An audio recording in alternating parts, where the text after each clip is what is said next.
వీసాలపై America కొత్త sketch వేస్తోంది. అమెరికాలో నిపుణులు లేరంటూ ట్రంప్ ఒప్పుకున్నాడు. కానీ ఉద్యోగాలన్నీ కూడా అమెరికన్లకే కావాలంట. అందుకే యుఎస్ సరికొత్త ఎత్తుగడ వేస్తుంది. ఇకపై అమెరికన్లకు ట్రైనింగ్ ఇచ్చేందుకే H1B వీసాలు. అమెరికన్లకు ట్రైనింగ్ ఇచ్చాక వెళ్ళిపోవాల్సిందే. ఆ తర్వాత ఆ ఉద్యోగాలన్నీ తిరిగి మళ్ళీ అమెరికన్లకే. H1B వీసాలను ఇకపై తాత్కాలిక పద్ధతులను ఇవ్వబోతున్నారు. త్వరలోనే అమెరికా కొత్త వీసా పాలసీ రాబోతుంది. పర్మనెంట్గా యుఎస్లో ఉండిపోవడం అనేది ఇక కలగానే మిగిలిపోయే అవకాశం కనిపిస్తుంది. ఎందుకంటే అవసరం తీరాక గెట్అవుట్ అంటూ ట్రంప్ కొత్త విధానాన్ని ప్రవేశపెట్టే అవకాశం కనిపిస్తుంది. కేవలం వాళ్ళకి ట్రైనింగ్ ఇవ్వడానికే H1B వీసాలు ఉంటాయి. వాళ్ళని పూర్తి స్థాయిలో శిక్షణ ఇచ్చి వాళ్ళకు తర్ఫీదు ఇచ్చిన తర్వాత ట్రైనింగ్ ఇచ్చిన తర్వాత ఇక మీ సేవలు చాలు వెళ్ళిపోండి అంటూ మెడలు పట్టి గెంటేస్తారు. ఇది అమెరికా కొత్త H1B వీసా పాలసీ కాబోతోంది. ఇక ఈ విధానంతో భారతీయులకు ముఖ్యంగా చాలా ఇబ్బందులు తప్పేలా లేవు. ఎందుకంటే అమెరికా ప్రవేశపెట్టబోయే ఈ సరికొత్త విధానం గురించి అమెరికా మంత్రి కీలక వ్యాఖ్యలు చేశారు. కేవలం అమెరికన్లకు శిక్షణ ఇచ్చి ఇంటికి వెళ్ళిపోండి అంటూ H1B వీసాలపై ఆయన వ్యాఖ్యానించారు. H1B వీసా విధానంపై కఠిన నిర్ణయాలు తీసుకుంటున్న అధ్యక్షుడు డొనాల్డ్ ట్రంప్ తాజాగా స్వరం మార్చారు. తమ దేశంలో ప్రతిభావంతులు లేరని చెప్తూనే ప్రత్యేక నిపుణులైన విదేశీ ఉద్యోగులను నియమించుకోవడం అవసరమన్నారు.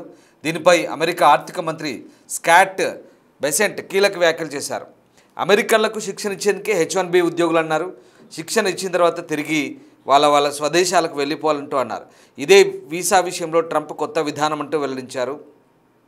విదేశీ కార్మికులపై దీర్ఘకాలికంగా ఆధారపడకుండా ఉండాలని, అధిక నైపుణ్యం కలిగిన ఉద్యోగాలు పొందేలా అమెరికన్లకు శిక్షణ ఇవ్వాలని, అందుకోసం నైపుణ్యం కలిగిన విదేశీ కార్మికులను తాత్కాలికంగా అమెరికాకు తీసుకురావడమే ఈ కొత్త విధానంగా చెప్పుకొచ్చారు. అమెరికాలో తయారీ రంగాన్ని పునరుద్ధరించేందుకు నాలెడ్జ్ ట్రాన్స్ఫర్ కోసం చేస్తున్న ప్రయత్నం ఏదన్నారు. రాత్రికి రాత్రే నౌకల్లో వస్తువులు ఎగుమతి అవుతాయని మేము చెప్పడం లేదని, సెమీకండక్టర్ పరిశ్రమను అమెరికాకు తీసుకురావాలని అనుకుంటున్నామని, ఆరిజోనాలో అందుకు తగిన సౌకర్యాలు ఉంటాయన్నారు. అందుకే అమెరికా కార్మికులకు శిక్షణ ఇవ్వడానికి కొన్నేళ్ల కోసం విదేశీ శ్రామిక శక్తిని రప్పించడమే అధ్యక్షుడి ఉద్దేశమన్నారు. ఆ తర్వాత వారు బయటికి వెళ్ళొచ్చని, తర్వాతే అమెరికా కార్మికులు బాధ్యతలు స్వీకరిస్తారంటూ American finance minister Scott Bessent వ్యాఖ్యానించడం ఇప్పుడు H1B వీసాదారులకు గుబులు పుట్టిస్తోంది. మరోవైపు తాము వీసా కార్యక్రమాలను కొనసాగిస్తూనే ఉంటామన్నారు హోంల్యాండ్ సెక్యూరిటీ మంత్రి క్రిస్టీ ఓయం. అమెరికాకు వచ్చే వ్యక్తులు ఉగ్రవాదులకు, అమెరికాకు ద్వేషించే సంస్థలకు మద్దతుదారులు కారని నిర్ధారించుకోవాలన్నారు. అలాగే అందుకోసమే వెట్టింగ్ను కొనసాగిస్తామన్నారు. తమ ప్రభుత్వం ఇమిగ్రేషన్ విధానాల ప్రక్రియను క్రమబద్ధీకరిస్తోందని, అంతేకాకుండా అమెరికాకు వచ్చి ఉంటున్న వ్యక్తులు సరైన కారణాల వల్ల ఇక్కడ ఉంటున్నారని ఎప్పటికప్పుడు పరిశీలించుకుంటామని చెప్పారు. ట్రంప్ పాలనలో విదేశాల్లో జన్మించిన పౌరులు కూడా పౌరసత్వం పొందుతున్నారంటూ చెప్పుకొచ్చారు.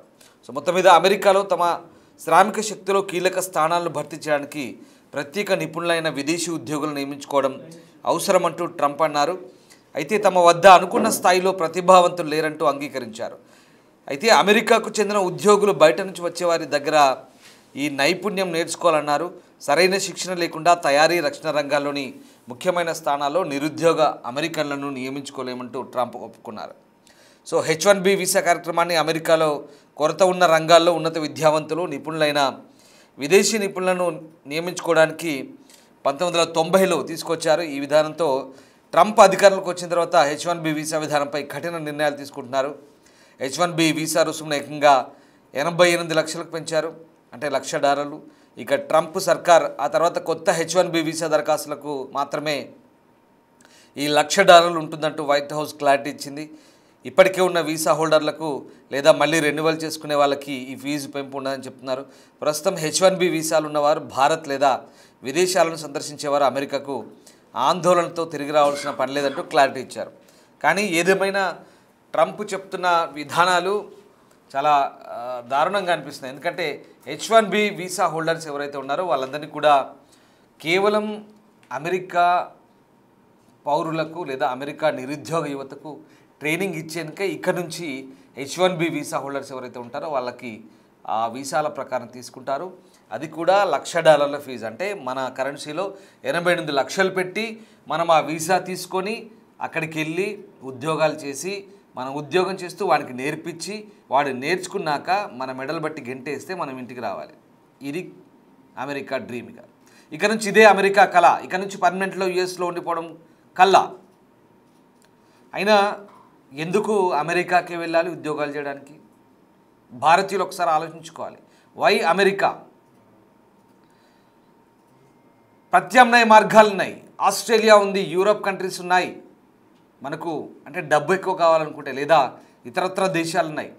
కానీ అమెరికా డ్రీమ్తోనే, డాలర్ డ్రీమ్స్తోనే బతకాలనుకుంటే ఇక నుంచి చాలా ఇబ్బందులు తప్పేలా లేవు. ఎందుకంటే దారుణంగా ఉన్న సిచ్యువేషను. పర్మనెంట్గా యుఎస్లో ఉండిపోవడం అనేది కష్టంగా మారబోతుంది. అవసరం తీరాక గెట్అవుట్ అంటారు. ఇది ట్రంప్ కొత్త విధానం. ఈ విధానం కనుక కంటిన్యూ అయితే ట్రంప్ ఉన్నన్ని రోజులు ఇది ఖచ్చితంగా కంటిన్యూ అయ్యే అవకాశం ఉంది. లేదా ట్రంప్ దిగిపోయిన తర్వాత వేరే ప్రభుత్వాలు వస్తే కనుక చెప్పలేం.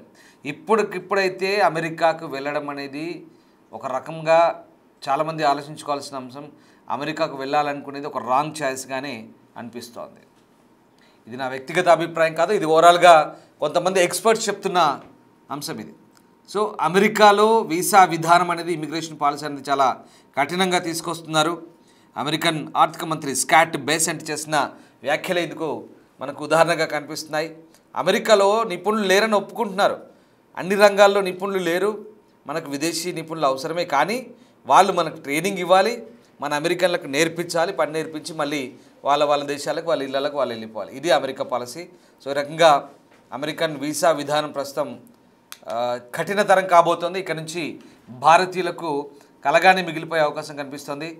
కేవలం భారతీయులు అమెరికన్లకు శిక్షణ ఇచ్చేందుకే H1B వీసాలు తీసుకొని $1,00,000 ఫీజు కట్టి అక్కడికి వెళ్ళి వాడి దేశానికి వెళ్ళి వాడికి నేర్పించి మనం ఆ ఉన్న 4 రోజులు అక్కడ ఉన్నామనే ఆ డ్రీమ్ నెరవేర్చుకొని ఇంటికి తట్టాబుట్టా సర్దుకొని రావాల్సిందే. పర్మనెంట్గా ఉండేందుకు ఛాన్స్ లేదు. ఇది అమెరికాలో ట్రంప్ తీసుకుంటున్న నిర్ణయం.